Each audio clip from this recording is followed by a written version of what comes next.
Harut Marut कौन है? बाबुल का किला कहाँ है? अल्लाह ताला ने हारूत मारूत को कौन सी इबरतनाक सजा दी? तो इन सभी सवालों के जवाब मैं आपको दूंगा आगे वीडियो में। अगर आप मेरे चैनल पर नए आए हैं तो मेरे चैनल को लाइक, शेयर और सब्सक्राइब करना ना भूलें। तो ये बात है हज़रत यूनुस अलैहिस्सलाम के दौर की।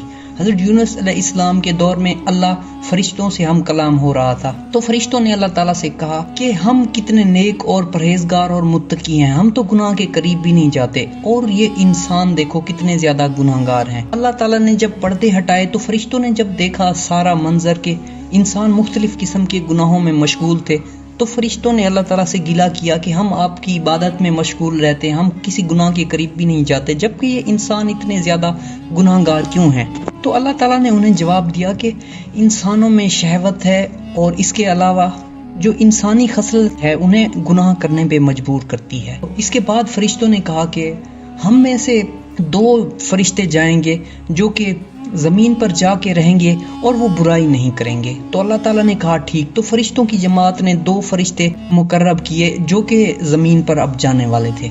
तो सबसे ज़्यादा नेक और परहेजगार और इल्म व फजल वाले फरिश्ते चूज किए गए।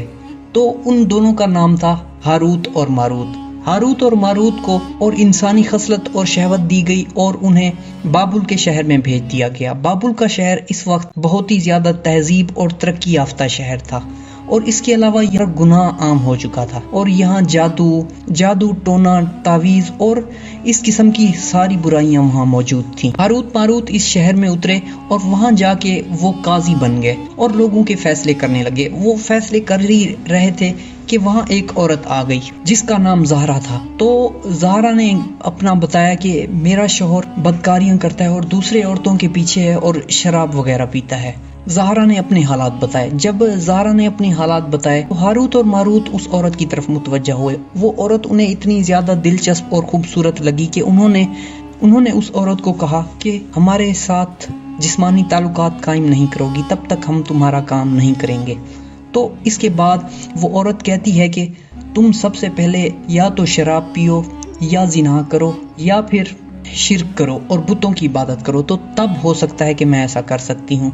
तो हारूत मारूत ने शराब को छोटा गुनाह जाना और शराब पी ली, और शराब के नशे में 2 और भी बुरे काम कर दिए। ज़हरा को ये सिखा दिया कि आसमान की तरफ कैसे जाया जाता है। तो ज़हरा इसके बाद उड़ी और आसमान की तरफ चली गई। इसके बाद अल्लाह ताला ने ज़हरा को आसमान में मुअल्लक कर दिया और एक सियारे की शक्ल दे दी, जिसे आज हम ज़हरा का सियारा भी कहते हैं, और इंग्लिश में हम उसे वीनस कहते हैं। ये सभी जो मालूमात हैं ये इसराइली हवालों में और इसराइली कुतब में मिलती हैं। हज़रत यूनुस अलैहिस्सलाम का दौर ख़त्म हो गया था और हज़रत सुलेमान अलैहिस्सलाम का दौर आया, और हज़रत सुलेमान अलैहिस्सलाम ने जो उनके बुत थे और इसके अलावा उनके जादू और तंत्र मंत्र की जो भी सारी किताबें थीं उनको जमा किया और अपने ही तख्त के नीचे उन्हें छुपा दिया और हमेशा हमेशा के लिए काट दिया।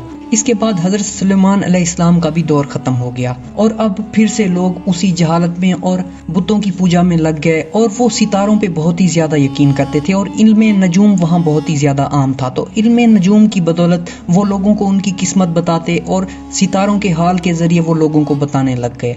तो इसके बाद उनमें शैतान आ गया और उसने दोबारा वो शैतानी जो किताबें थीं हज़रत सुलेमान अलैहिस्सलाम ने अपने तख्त के नीचे छुपा रखी थी, उन्हें दोबारा खोदा और उन्हें निकाल के फिर लोगों को दिया। और शैतान लोगों में ऐलान करने लगा कि हज़रत सुलेमान अलैहिस्सलाम कोई नबी नहीं थे, बल्कि उन्होंने इन्हीं किताबों का इस्तेमाल करके ही जिनों पे काबू किया और उनका तख्त उड़ा करता था, और हवा में उड़ना और इसके अलावा जानवरों से बातें वगैरह करना, ये इन्हीं किताबों की बदौलत है। वो नबी नहीं थे और उनके पास कोई इल्हामी ताकत नहीं थी। तो इसके बाद लोगों ने शैतान की बात सुनी और उसे कबूल कर ली। तो इसके बाद अल्लाह ताला ने 2 फरिश्ते फिर से इंसानी शक्ल में माबूस किए बाबुल के इलाके में, और वो लोगों को काले जादू का तोड़ सिखाने लग गए। वो उन्हें बताते कि ये महज धोखा है, और ये जो काला जादू तुम कर रहे हो ये तुम्हारे नुकसान का बाइस है, ये तुम्हारी आजमाइश है, लिहाजा तुम इससे दूर रहो। वो काले जादू से दूर रहने की बजाय और ही ज्यादा इसमें करीब होने लगे, और अल्लाह ताला ने उन्हें हमेशा की गुमराही में डाल दिया। नाजरीन, अब मुख्तलिफ रिवायतों में मिलता है हारूत और मारूत का कुआं। तो हारूत और मारूत का जो कुआं है वो बताया जाता है कि बाबुल और इराक की सरहद के दरमियान एक खंडर मिलता है जहां वो कुआं है, और बहुत से लोग वहां गए और जाके उन्होंने हारूत और मारूत से जादू भी सीखा। तो हारूत और मारूत को सजा मिली थी खुदा की नाफरमानी की, तो उन्हें बाबुल के कुएं में कयामत तक के लिए उल्टा लटका दिया गया था और यही उनकी सजा थी। तो मिलते हैं अगली किसी इंटरेस्टिंग वीडियो में, तब तक के लिए अल्लाह हाफिज।